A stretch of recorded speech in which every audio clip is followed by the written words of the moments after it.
بسم اللہ الرحمن الرحیم ان اللہ لا يحب المسرفین، فضول خرچی کرنے والوں کو، اسراف کرنے والوں کو اللہ تبارک و تعالی پسند نہیں فرماتے ہیں۔ ایک جگہ اللہ فرماتے ہیں ان المبذرین کانوا اخوان الشیاطین، فضول خرچی کرنے والے شیطان کے بھائی ہوتے ہیں۔ بتائیے ہم سے فضول خرچیاں کہاں ہوتی ہے؟ آپ کو پتا ہوگا سب سے زیادہ فضول خرچی ہم سے کہاں ہوتی ہے؟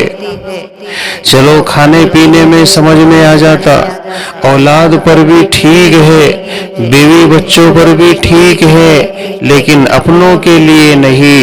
بھائیو، ہم نام اور نمود کے سمندر میں ڈوب چکے ہیں، شہرت کے لیے ڈوب چکے ہیں، عزت لوگوں کے سامنے عزت کو ظاہر کرنے کے لیے ہم اندھے ہو چکے ہیں۔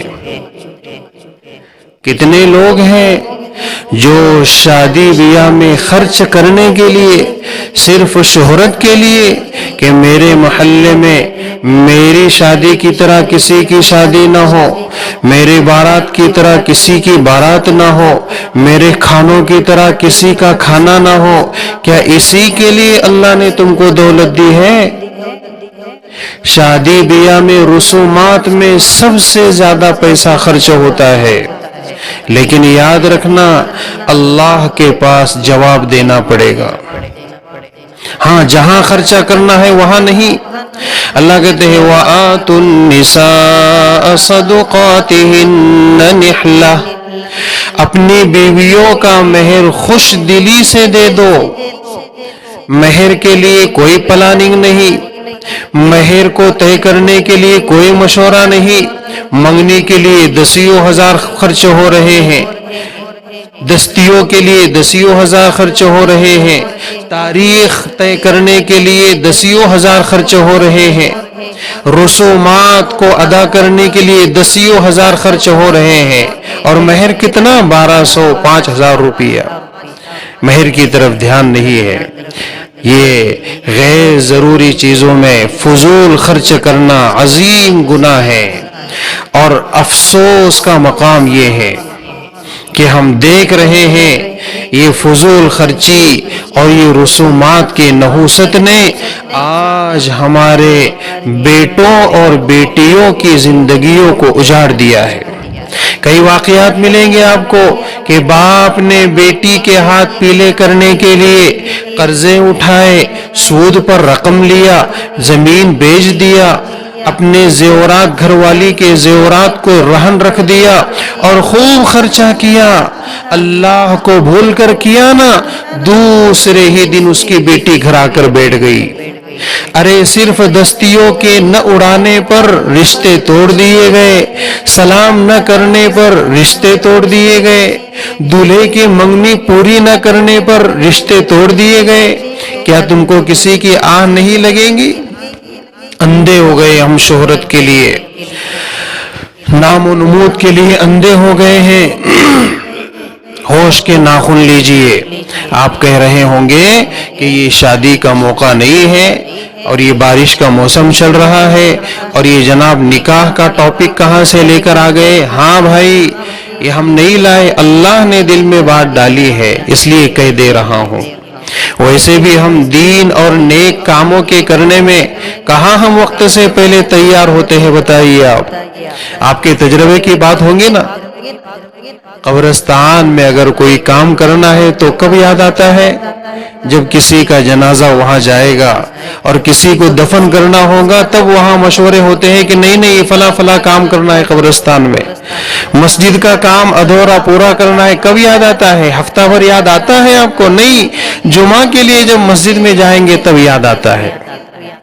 تو دین کے کاموں میں ہم کب سے پہلے تیاری کی ہے؟ نہیں، فضولیات میں اور رسومات میں، خرافات میں سالہ سال سے تیاریاں چلتی ہے۔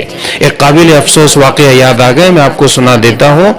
لاہور میں ایک صاحب کی بیٹی کی شادی ہونی تھی، اس نے 1 سال پہلے ہی اس کی پلاننگ شروع کر دی تھی، کارڈ چھپوائے اور بڑے پیسے خرچ کیے، حتیٰ کہ اس نے یہاں تک انتظام کیا کہ اس نے بارات کے ساتھ آنے والے ہر مہمان کے گلے میں 1,000 روپیہ کا ہار ڈالا، اور باراتیوں کو کھانے کے لیے جو برتن تھے نا کھانے کے لیے، وہ برتن باراتیوں نے جن برتنوں میں کھانا کھایا ہے وہ پتھر کے بنے ہوئے انمول برتن تھے، وہ برتن اس نے خود بنوائے تھے۔ ہاں، اور ان برتنوں پر اس نے شادی کی یادگار بھی لکھ دی تھی، اور ہر باراتی کو اجازت تھی کہ وہ یادگار کے طور پر برتن اپنے ساتھ لے جا سکتا ہے۔ یہ سب کیا ہے؟ یہ سب کیا ہے؟ کیا غریب آپ کا گریبان نہیں پکڑیں گا حشر کے میدان میں؟ کیا غریب کی بیٹیاں آپ کا گریبان نہیں پکڑیں گی حشر کے میدان میں؟ ہاں، پھر کیا نتیجہ ہوا؟ ادھر لڑکے والوں نے بھی کیا خوب دھمال کیا۔ ان لڑکے والوں نے دولہے کو بیٹھانے کے لیے چڑیا گھر سے ایک ہاتھی لے آیا، اور دولہے میاں ہاتھی پر بیٹھ کر سسرال پہنچتے ہیں جیسے جنگ کرنے کے لیے جا رہے ہیں۔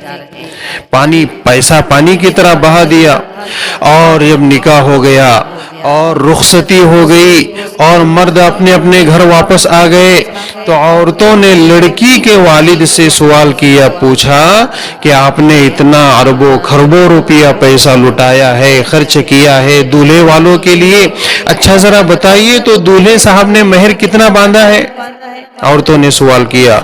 اس وقت جناب کو خیال آیا، شوہر کے والد کو خیال آیا کہ اوہو، ہم نے تو نکاح پڑھا ہی نہیں ہے، ہم نے سب کیا لیکن نکاح پڑھانا بھول گئے، تو مہر تو آگے کی بات ہے نا۔